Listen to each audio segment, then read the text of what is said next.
Galera, é o seguinte, é inevitável, não tem pra onde correr. Em algum momento os jogos vão parar de serem lançados para o PlayStation 4 e os que ainda são lançados podem ter um olhar pouco crítico da nossa parte, porque em um cenário em que aos poucos os games vão parando de chegar por aqui, quando recebemos um título cross-gen para a plataforma, nos focamos muito mais em agradecer pelo seu lançamento do que em observar a sua qualidade. A cada jogo que sai para a geração anterior, o pensamento é de que esse pode ser o último suspiro do PS4. Afinal, parece um milagre um jogo que saiu para PS5 conseguir ser executado no PlayStation 4. Mas se olharmos para o vasto histórico de lançamentos do console da Sony, vamos encontrar jogos incríveis na sua plataforma base de 8ª geração e que muitas vezes podem mostrar mais empenho do que as novas entradas da indústria na nova geração. E por isso, o que parece ter sido o último suspiro do PS4 impressiona a ponto de não carecer sequer de uma comparativa com o PlayStation 5. Quando Horizon Zero Dawn chegou ao PS4 no começo do ano de 2017, foi muito fácil ficar boquiaberto com seus visuais. No entanto, por ser um game open world, ou melhor dizendo, um game de mundo aberto que se focava na superfície da sua estética, alguns detalhes deixavam a desejar quando eles eram esmiuçados. Pouco se fala disso porque naturalmente o impacto visual sempre foi o alvo desse jogo. Ele queria te impressionar com um sistema de vegetação amplamente denso ou até na hora de se observar um grande campo na sua frente. Mas quando se buscava interagir com isso, essa interação era rara e muitas vezes nula. A vegetação quase não se mexia com o caminhar da personagem e era minuciosamente selecionada para receber essa interação, e elementos como a água deixavam a desejar na hora de mostrar simulação, especialmente no que diz respeito ao impacto entre a personagem e a água em si. Por outro lado, a Guerrilla desenvolveu esse jogo com um motor gráfico próprio e, por isso, conseguiu oferecer aprimoramentos de acordo com as necessidades que eles julgavam necessárias. E isso foi visto em Death Stranding, um título de Hideo Kojima lançado em 2019 que usa a engine. O vão que marca o espaço entre os dois jogos é de 2 anos, e em 2 anos o avanço no motor gráfico foi brutal. Obviamente esse não é o foco desse vídeo e serve apenas como exemplo do que o PS4 estava fazendo naquele ano com um jogo de mundo aberto que também usou o motor gráfico da Guerrilla. Agora imagine que temos o mesmo vão até a próxima utilização da engine. Considerando a margem de avanço proporcionada, consegue ter uma ideia do que poderia ser feito? Pois não precisa imaginar porque eu vou te mostrar agora. Em 2022, já com o PlayStation 5 no cenário, tivemos a chegada de Horizon Forbidden West. Porém, o mais interessante de tudo é que esse foi um título lançado também para PS4. Nesse ano já estávamos num período em que nem todos os desenvolvedores de games cross-gen estavam tão entusiasmados em utilizar corretamente o hardware da plataforma de 8ª geração, um cenário que se intensifica ainda mais agora em 2023. Só que, quando existem casos que conseguem fazer bom uso do console, normalmente se compara muito com o que o PlayStation 5 é capaz de fazer, porque a diferença costuma ser gritante, ainda que o resultado seja positivo. E quanto mais próximos os resultados são, mais mérito a plataforma de 8ª geração acaba ganhando. Por outro lado, os jogos que utilizam mal o poder do console anterior são lançados para que exista um estímulo no jogador para ele poder migrar de uma geração para outra.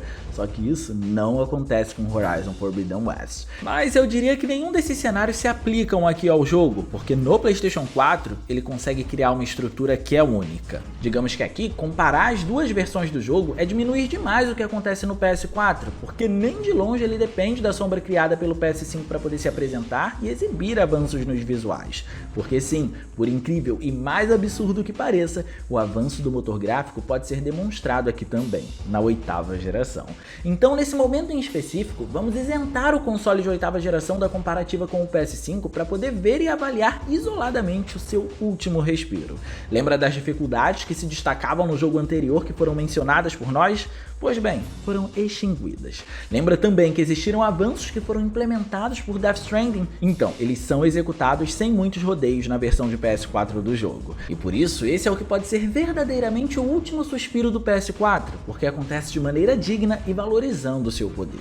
A experiência com o motor gráfico e com o console trouxe muitos avanços em um mundo que é bem mais ambicioso de forma significativa. Como estamos falando de um game de mundo aberto, a primeira preocupação que temos é o carregamento de detalhes. mais. Tudo aquilo que envolve problemas como pop-in, ausência de filtro de texturas e o próprio carregamento de elementos. Essas são dificuldades comuns em jogos desse gênero, especialmente quando se considera um cenário que tem muita coisa como de Horizon Forbidden West. Mas o hardware de 10 anos atrás do PS4 consegue lidar muito bem com isso. Resultado da expertise do time de desenvolvimento, algo que vamos detalhar. O primeiro impacto que se tem com o jogo é o do número de elementos em tela, se referindo nesse caso em especial à sua vegetação. A vegetação do jogo é ampla, densa e rica em detalhes. Observar uma simples folha pode ser uma experiência e tanto no game, e não é exagero.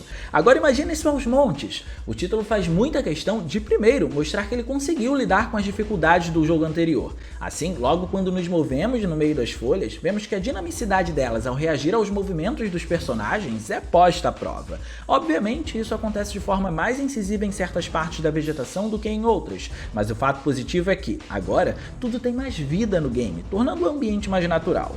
Um pouco em seguida, a água faz questão de aparecer aos montes. Rios, nascentes e lagos fazem questão de serem destacados por eventos do próprio título. A Guerrilla sabe o que está fazendo. É uma forma de dizer, melhoramos para você que ainda tem um PS4, aquilo que você questionou anteriormente por saber que poderíamos fazer melhor, e fizeram. Agora, a simulação da água é muito mais natural por inúmeros aspectos. Um deles, por exemplo, é por respeitar o tipo de cenário em que ela se encontra. Em um rio, o shader, que é o recurso técnico utilizado para poder representá-la, fica em evidência, valorizando elementos como reflexos e dando espaço para um movimento mais calmo. Porém, já nas nascentes, as quebras d'água podem criar uma movimentação mais feroz, minimizar a capacidade de reflexos intencionalmente e mudar o aspecto da água em si exatamente onde a sua quebra acontece. Um conjunto de texturização é usado naquele trecho para dar mais ênfase no efeito e é incrível. Outro motivo dessa melhoria acontecer é que agora o elemento tem mais participação na gameplay também. Vão existir momentos que de forma obrigatória irão demandar que o jogador mergulhe, oferecendo visuais deslumbrantes em todos os sentidos possíveis. E até aqui tudo bem, a Guerrilla já explicou que conseguiu trazer melhorias no que era ruim, mas como ela lida com as dificuldades na hora de trazer tantas melhorias? O primeiro jogo em si já tinha problemas como pop-in, e isso também acontece aqui porque pelo que parece é um mal que se consegue minimizar, mas não fugir completamente. E não precisa estar muito distante do personagem para ter isso em evidência. Eventualmente você vai encontrar texturas sendo carregadas na sua frente ou sombras que passam pelo mesmo processo.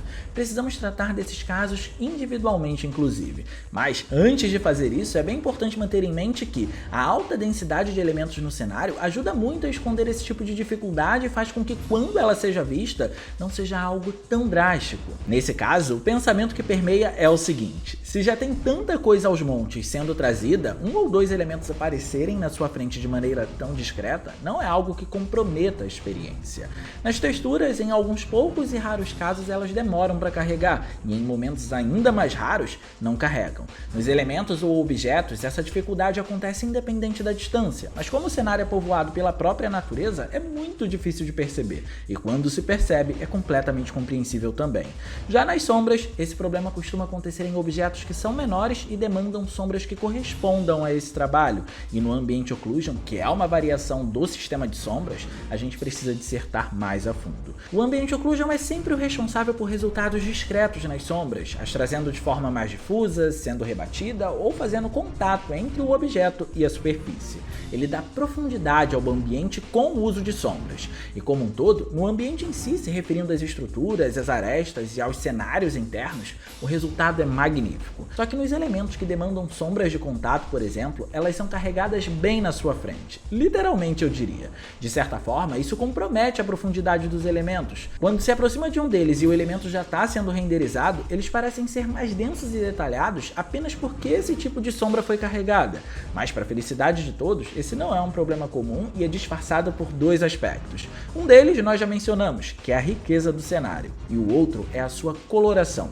Tudo é muito vívido aqui e as cores corroboram com o alto número de objetos presentes, o que não deixa o jogador ser impactado pelos defeitos com muita frequência. Com isso resolvido, a intenção da Guerrilla foi mostrar os avanços de mais de 2 anos entre o que foi entregue por Death Stranding, título do Kojima, e o que nasceu aqui. E o foco não podia ser outro: dos personagens. Textura de pele, representação capilar que considera uma alta densidade e expressão facial são os itens que brilham nesse aspecto, mesmo em um PlayStation 4.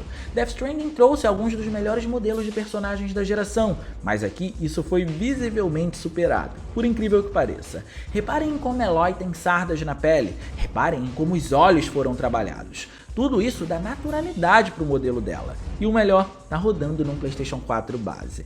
O console inclusive executa o game em 1080p surpreendentemente e consegue manter seus 30 quadros por segundo mesmo em cenas pesadas. Agora faz sentido porque a próxima leva de exclusivos foi anunciada para PS5 apenas. A missão do console aqui foi cumprida e esse foi o último suspiro do PS4. Duvido muito que algum título cross-gen vá conseguir encontrar a mesma qualidade que nós vemos aqui.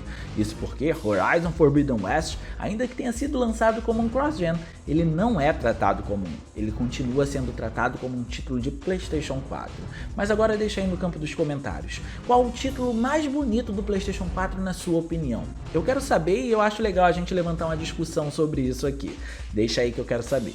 E no mais, eu vou ficando por aqui, eu espero muito que vocês tenham gostado desse vídeo. Se vocês gostaram, não se esqueçam de clicar no gostei, porque isso ajuda pra caramba e de quebra você faz a boa ação do dia e se inscreve no canal ativando o sininho das notificações para não perder os vídeos de terças e quintas às 19 horas. Minhas redes sociais vão estar aparecendo por aqui, se vocês quiserem trocar uma ideia, eu sou todo ouvidos. Era isso, um grande abraço e a gente vai se ver na próxima.